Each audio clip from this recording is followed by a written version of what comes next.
obviously with the summer or so, Casey, you were one of the main ones in the media that were telling the truth, that had the people's back. And the people, I mean, the sports community, the fans back. Like, you told the truth from a professional perspective, and as sometimes honestly like a Oakland bias perspective, because we're very passionate about our city that we grew up in and our sports teams. The sub movement went worldwide. It was something that I and a lot of us are proud of to be a part of. My question to you is this: it's what stood out to you the most during that whole summer or that whole movement that we just did? I mean, it's not over yet. I know it's kind of feels like it is, but there's still some things that can pop up. But as of right now, I feel like we have established ourselves as we're not going to go down quietly. What we wanted to do was to change the narrative, because everyone's saying that, hey, like, of course stays are leaving, there's no one that goes to games, blah blah blah. I don't even need to go into that, but what is it that you took away from that whole movement? I mean, first and foremost, as a person covering it, I was really just telling your guys' story. I wasn't the story. I wasn't behind any of it. In fact, I think when I first heard the idea of the reverse boycott, I said, don't do it. It's a terrible idea. I changed my mind later. I changed my mind later before it happened, but that was my first instinct. So, like, for everybody listening to this, like, these guys did all of it. I just talked about it. That's all I did. That being said, I think the biggest thing I learned in this whole process, and to circle back to the point we just made about how we all came together because of this community, this fan community. I think about Jorge, who met his wife Michelle. Jorgito was there all because of like being in right field. And like I think of my kids and taking them to the games, and how much it hurts to know that they won't be able to take their kids to the games. Like my great grandpa, my grandpa have been taking me to the Coliseum since I was a baby. And so I think of all that, and it brings me to this one point. And this is the one thing I learned, and this is a long-winded way to explain the answer to your question, is that it was never the A's. It was never the A's. It was never the Raiders. It was never the Warriors. It was always the people that made it special. Like, when you think of the Raiders, obviously they had great runs, right? But you think of the black hole. The black hole was the people, right? The right field bleachers, the experiences out there were the people that made it special. And when I go to Oakland Roots games, when I go to Oakland Ballers games, maybe the A's are gone, but it's the same people that are there. And that makes it special to me. And I can sit there and I could say to my two daughters, hey, do you guys want to go to an A's game today? They'll be like, nah. You want to go to a Ballers game today? Yeah. You want to go to a Roots game? Hell yeah. They'll go to a Roots game over anything. Like, if I could put every single team free tickets, I'll pay for them this time. But they will choose the Roots over every other team in the whole Bay Area. Like, yesterday, the 49ers played on Monday Night Football. I picked up my daughter. She's like, the Niners play today? What? What's happening? Like, they don't care. But if I offer them some tickets to go to the Roots, oh my God, they're in instantly. And so I think that tells you that it's about the experience, right? It's about the people you experienced it with. It's about how you have fun with those people. And then the stuff on the field, that's the product that brings us all together. But what truly made it special the whole time was the Oakland sports fans. It wasn't the teams.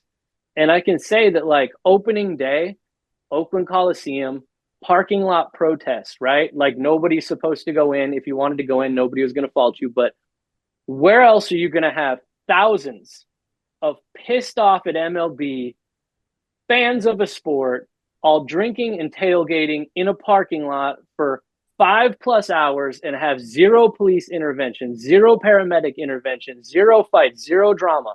Only in Oakland are you going to see that. And it was always because of the people.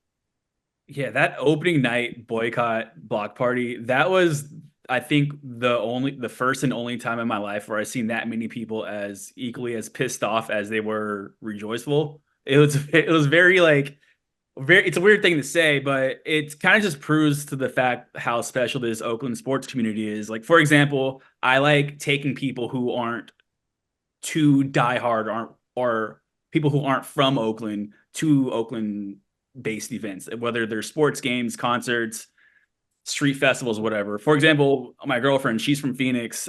She loves going to Roots games. She loves anything that's Oakland sports based. She loves seeing the passion, and she's told me multiple times. And I've also heard it from her sister that, after we had our fans fest, I said, "Hey, like, what's your honest opinion of what's happening today? Like, do you understand the movement? Do you like what's the vibe like?" And they both said, "I've never seen this much civic pride. Like, even in Arizona, people love their teams, but this is something different." And considering the fact that you guys are fighting to keep your teams here, like the A's, and despite that you're back in the ballers and the roots this hard, they don't understand why we're even going through this. So the community is important to this city and sports in general, but it just proves. I mean, it's something special we have in Oakland. So Yeah, I mean, I like before the reverse boycott, man, I had a phone call with security personnel from the A's, and the day before, and they asked me, it's like,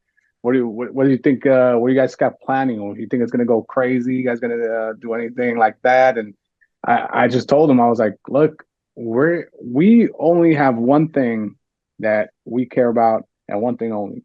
Is we want they stay in Oakland. That's all. And you're just gonna see how much we want them here, whether you know whether it's us in the parking lot or packing up that stadium with 30K. That's what I told them. Like, there's not going to be no incidents. There's not no violence. Like, we don't want none of that. We want they stay in Oakland, plain and simple. And then when we went to the reverse boycott, all the stores were closed. No concessions were open up until like probably in the behind the backstop. And so to me, it's just like it speaks volumes to like how they feel about us, right? But we continue to prove them wrong. So I remember that vividly. Like, that is insane to think that we're gonna do something crazy like that.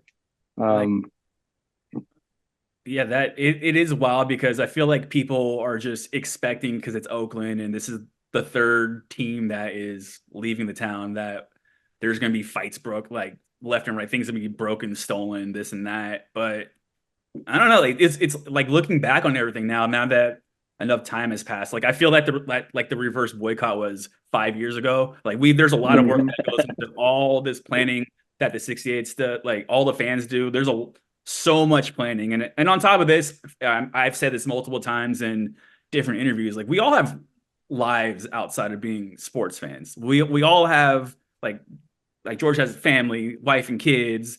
Like, we all work full-time jobs. We have hobbies outside of sports, and it's a lot of work, man. I don't know. It's just, I remember thinking, just like you were saying, of how it felt like people were bracing for the worst, but I felt the complete opposite.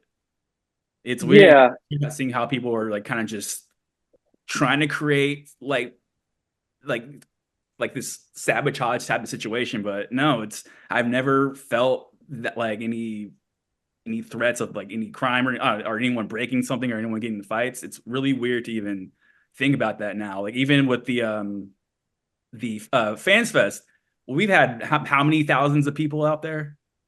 Yeah, hundreds of thousands. We had No, I'm just kidding. but we had permits, security team that we all did our stuff. We all organized. it was almost a million. I'm not gonna lie. Almost a Almost million. 17 It was million just about, yeah. people were there. 17,000 quadrillion people were at Fans Fest. Not one. No, but it's important to note, like, you guys aren't event planners, right? You got like normal jobs and stuff. Like to pull off the reverse boycott and have like the largest ever fan funded giveaway that ended up in Cooperstown to the reverse boycott, which was one of the coolest days ever. There had to have been over 10 to 15,000 people there, all honesty. This is stuff that isn't like your job. You're not experts in this, yet somehow it goes off without a hitch. And I think, again, it's a testament to you guys. It's a testament to the people.